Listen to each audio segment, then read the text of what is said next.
നമ്മുടെ 4th chapter വളരെ important ആയിട്ടുള്ള ഒരു ടോപ്പിക്കാണ് ബൈനോമിയൽ നോമൻക്ലേച്ചർ അഥവാ ദിനാമ പദ്ധതി. ഇതുമായി ബന്ധപ്പെട്ട് നമുക്ക് കുറച്ച് ജീവികളുടെ സയന്റിഫിക് നെയിംസ് പഠിക്കാം. ഒന്ന് ടൈഗർ. ടൈഗറിന്റെ സയന്റിഫിക് നെയിം എന്താണ്? Panthera tigris. സിമ്പിൾ ആണ്, ടൈഗർ ടൈഗ്രീസ്. സിമ്പിൾ ആയിട്ട് കണക്ട് ചെയ്യാം, പാന്തേറ ടൈഗ്രീസ്. ഓക്കെ. പിന്നെ കോക്കനട്ട് ട്രീ. കോക്കനട്ട് ട്രീന്റെ സയന്റിഫിക് നെയിം എന്താണ്? Cocos nucifera. Cocos nucifera. കോക്കനട്ടിൽ ഒരു കൊക്കോ ഉണ്ട്, കൊക്കോസിൽ ഒരു കൊക്കോ ഉണ്ട്. അപ്പൊ കൊക്കോ എന്ന് കണക്ട് ചെയ്യാം, കൊക്കോസ് ന്യൂസിഫറ. പിന്നെ ഡോഗ്.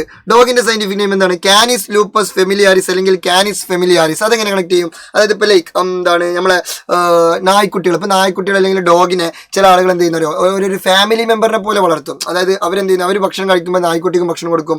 അവർ ഫുഡ് ട്രിപ്പിന് പോകുമ്പോൾ നായ്ക്കുട്ടിനും ട്രിപ്പിനുണ്ടാവും. അവർ കിടന്നുറങ്ങുമ്പോൾ നായ്ക്കുട്ടിനും കടത്തി കൊടുക്കും. അങ്ങനെ ഒരു ഫാമിലി മെമ്പറിനെ പോലെ നായ്ക്കുട്ടിനെ കണക്കാക്കുന്ന കുറെ ആളുകളുണ്ട്. അതുകൊണ്ട് നായക്കുട്ടി ഫാമിലി, അതായത് ഡോഗ് ഫാമിലി. അപ്പൊ ഡോഗിന്റെ scientific name Canis lupus familiaris അല്ലെങ്കിൽ ഫാമിലിയാരിസ്. അങ്ങനെ കണക്ട് ചെയ്യാം. ഓക്കെ. അപ്പൊ എങ്ങനെയൊക്കെ കണക്ട് ചെയ്യാം, സാധനം കിട്ടണം. അപ്പൊ ഡോഗിന്റെ scientific name Canis lupus familiaris. Coconut ട്രീന്റെ സയന്റിഫിക് നെയിം കൊക്കോസ് ന്യൂസിഫറ. ടൈഗറിന്റെ സയന്റിഫിക് നെയിം പാന്തേറ ടൈഗ്രീസ്. മറന്നു പോകരുത്.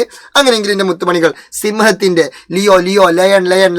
ലയണിന്റെ സയന്റിഫിക് നെയിം താഴെ ജസ്റ്റ് ഒന്ന് കമന്റ് ചെയ്യുക. ഇത് നിങ്ങളുടെ സ്വന്തം മറക്കൽ. Good bye.